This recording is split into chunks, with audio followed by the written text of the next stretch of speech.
JoAnn, Alan, Hafley. Yay, we got it right that time, huh? Yeah. JoAnn, every place I look, every marquee is your name. You're showing up on personal appearances. This being a heck of a year for you, but you really haven't won the big one, but you're close. What do you look forward to the rest of the year? I want to bowl better than I am now. I'm bowling really well. I'm happy with myself the way I've been bowling now. I've been winning the King. This is my third time, so that's really great for me. And I just want to keep on bowling good and winning money.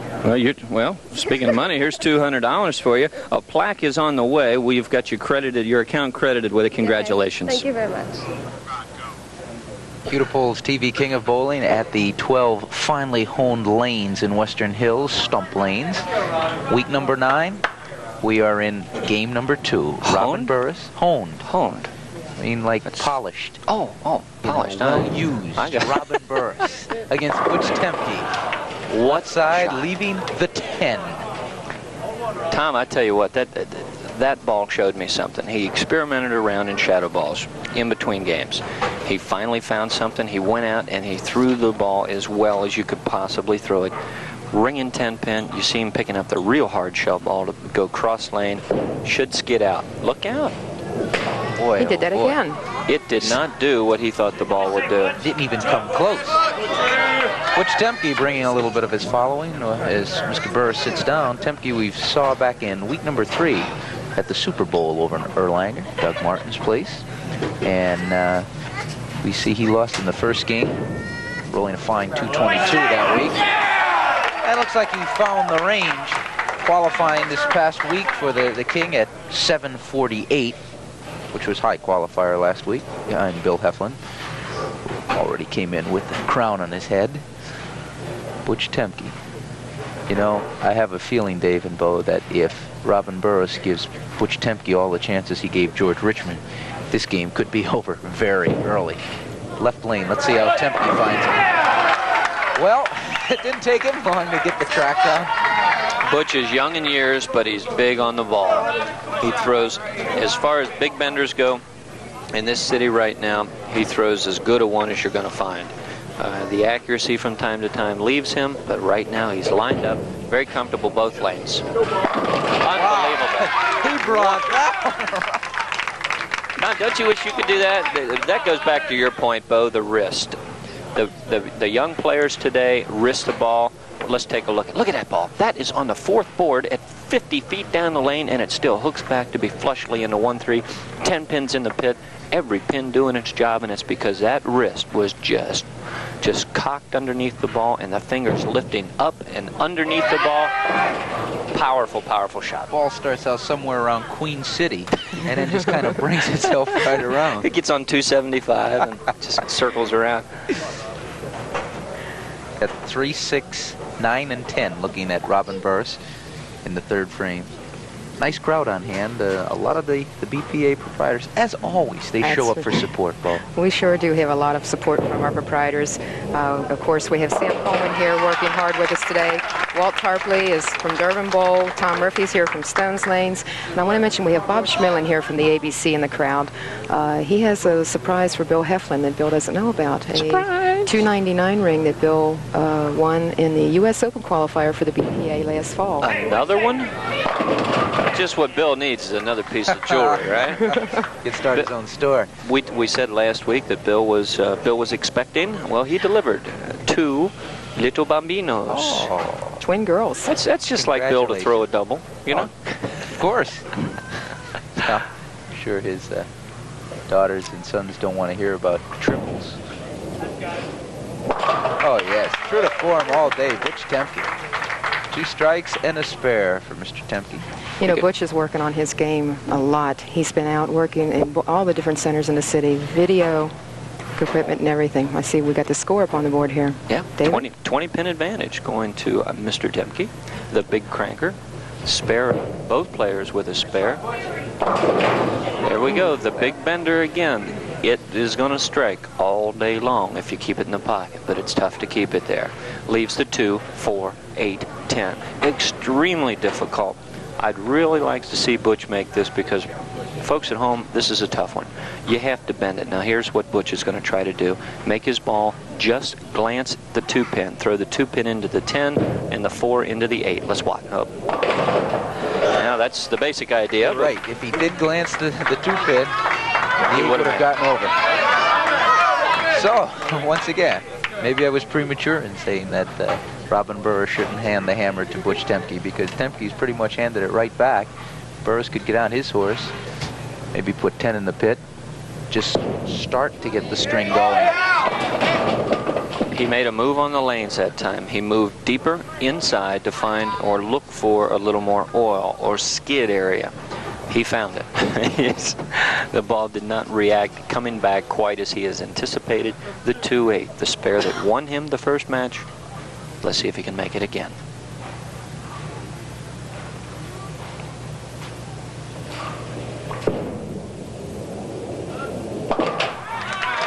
Exactly the way he played it the first time around, he gets it this time. Join a summer league, right, Bo? That's for sure. You know, it's really funny. We have a summer league that our family's putting together. We sort of talked about it last week, but we've got a really unusual format. We're going to use what's called the Baker system. It's a collegiate form of bowling, and not one person bowls an entire game. They each bowled frames within the game, so not one person can run away with a lot of strikes. Should be an interesting. It should be, unless you get some of the bowlers that we've had on the BPA this year, because they've been able to string some strikes together. 7-pin. I tell you what, let's take a look at it here on the split screen. What a bad break. Now, watch the head pin. Center your screen. It is going to go straight back. The 2-pin. Right there, it's going to go to the wall. You see it, and then it kicks into the 4, but the neck does not swing around and get the 7 like it normally does. A crash 7. Bad break. Good shot. Robin really could have used that one. Took a little while in getting over to the left side of the lane. So we're midway through game number 2 of the Burrus Temke match. When we come back, we'll finish it up. As you see the score. Robin Burrus holding an 8-pin lead over Butch Temke. And there, well, Cutipole is one of your compatriots. That's for sure. We have a lot of girls that have been working with us at the tournament site for the past 6 years, and this is my key lady, Kathy Brocksterman, and Donna Ninadove and Michelle Brown are my other 2 helpers. They do a good job for me. Without whom you could not do anything. As Butch Temke wishes he got a little more help from the 7-10. I tell you what, yeah, that was a bad break for Butch, but just touching on the help, they do a fantastic job, as does Bo, running the entire organization. The girls do a great job running the tournaments. I surely wouldn't want their job. It's a lot tougher than what we do here. We have a little fun. They don't look like they have too much fun Saturday and Sunday. Plus, they never seem to get all the credit they deserve either. We thank you for that. So Butch Temke, had he touched the 10-pin, it probably would have gotten over and knocked over the 7 real fast, because that ball was cranked. Yeah, you try to bring it out of the pit, and you throw exceptionally hard. And once in a blue moon, you can make that split, but you really, really have to be lucky. It's like 1 out of 100 shots. Take a look at it here. Let's take a look at the pinfall and then the reaction. The 10-pin is going to wiggle. There you see the 3-pin going straight back, the 6-pin going in, and the 4 coming off the wall, trying to nudge it out. Not going to happen today. I'll tell you what, if looks could have killed, the 10-pin would have been dead, because Temke took a very long, hard, iced look at it. Sweat starting to build up on the forehead of Mr. Temke as Robin Burrus, who had, before he threw his last ball, an 8-pin lead. Gets a little bit of a help thanks to that in the 5th frame for Butch Temke. Tough shot. You know, interesting enough, the bowlers that we've been seeing on TV all year have been from all over the city. But would you believe 5 of our qualifiers on television have been from here at Stumps Lanes in that Thursday night league that you bowl in, David? We had Butch Temke, Jim Mingle, Kerry Logan, George Richmond, and Robin Burrus. It's a good league. It's a nice, fun league. And, whoops. And Robin better stay here after the show today and work on his spares. I think we put the heat on Robin Burrus. bowling on the home court, as it were. Well, remember, you lose 1 full circumference of the bowling ball when you're shooting at the 10-pin, and that will make you have a tendency to pull the ball or do something different. I bet a lot of people didn't know that. I didn't know that. That's going to be in one of our tips. That's right. that's coming up. We're going to shed some words of wisdom. And before we're finished with you, Tom, you'll be a qualified bowler here, you know? Able to say, I could bowl just like Dave Newrath. Tough shot. You're in trouble then. Cutting through extremely sharp on the back end, taking the 3-pin straight back. The 5-8 went out. He leaves an odd-looking spare. The 1-2, 6-10. You play the Brooklyn side. You throw the head pin into the 6-10. Let's watch. Caught it a little too fat. Had to graze it a little more. Sounds like you're hitting a golf ball. Little fat. Boy, oh boy, those days are on their way.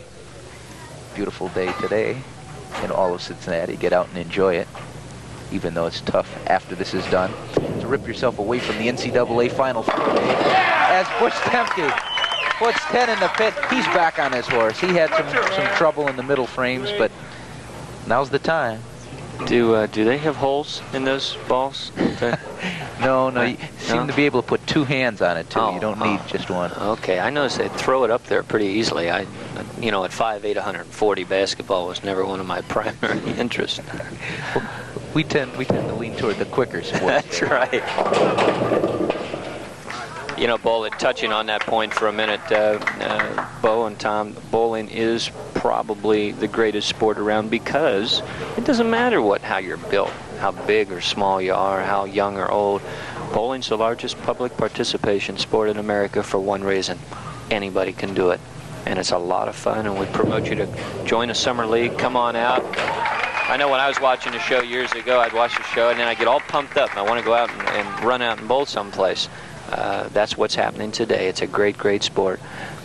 The man you're looking at right now has to get going. He can close the gap to 10 pins if he doubles in the 8th and 9th frame, but he's got to start with a strike here. Oh, we talked about unusual splits before. How about this one? The big bender is big trouble sometime. Let's look at it here on the replay. If the ball gets too wide, now it's barely going to touch the head pin. Head pin go to the wall. Take out the 4. What's he have left? The 2, 7, 10? Come on. Now this is a glorious shot. This really isn't as tough as some of the ones. Just hit the 2 pin as it hooks away like this. Like that. Oh! It's nice to watch. 7, 10. Nice You're right to watch. about a glory spare. It's easy to do, because not easy to do, but easier to do than some of the others. Let's watch it here. As the ball hooks away, the natural spin that it puts on the pin, the 2 pin, takes it kind of naturally into the 10, and obviously the ball's going to hook through and get the 7. It's a beautiful, beautiful shot to watch, requiring a little less accuracy than some of the other ones we've been looking at. And it gets him back online with the strike. I have a feeling while Robin Burrus's face was so calm, inside he said, I meant to make that. I meant to make that spare. He is pumped up. The difference right now is 20 pins if Butch strikes. You know, David, you gave Butch a new nickname. Last time he was on the show, you said he went to the Bahamas on that shot, and they have been calling him Bahama Head, although his nickname really is the Butcher. Well, sometimes. Bahama Head. Well, you know, a couple of shots, he looked like he was in the Bahamas, and funny you reference it there. He took a little vacation again. The 210, the big bender, 2 wide, not hooking back. We've got a match.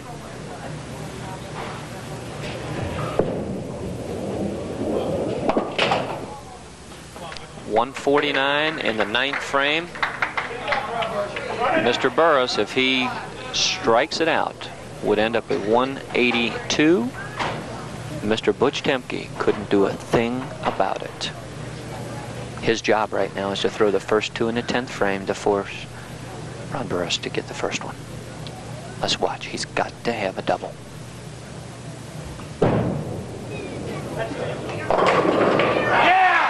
Well, there's half of it. 2 more, Butch, 2 more. You got it. It's not one of those pretty strikes, but it nevertheless is a strike. That was like the triple fumble in the Super Bowl 3 years ago for a touchdown, right?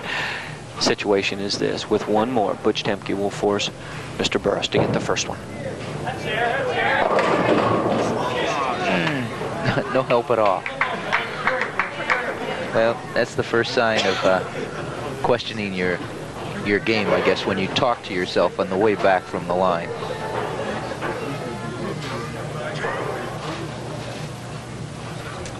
Temke for the 10-pin spare. Misses it. To no avail. Well, I tell you what, this I had my paper all messed up here, Tommy. My apologies.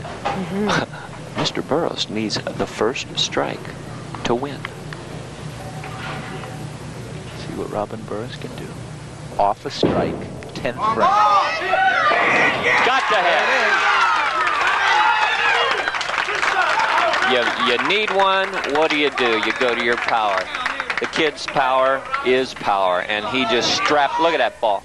Just completely from underneath the bottom, rips the bottom out of the ball. 1-3 pocket shot, you bet you 10 pins into pins. Every pin doing its job. The 6 pin giving a little karate chop on the 10. The cheering's already started for Robin Burrus. He's going to go on to meet Bill Hafley in the championship match. The third Situation's this, Tom. He needs one of these, or else we have a tie. The third 2-8. Oh, my word. For Burrus. He shot this before, and he throws it way out, and then it hooks way back. All he needs is 1 pin. He's 2 for 2 on this. Let's see if he makes it 3 for 3. Coming back. He's got it.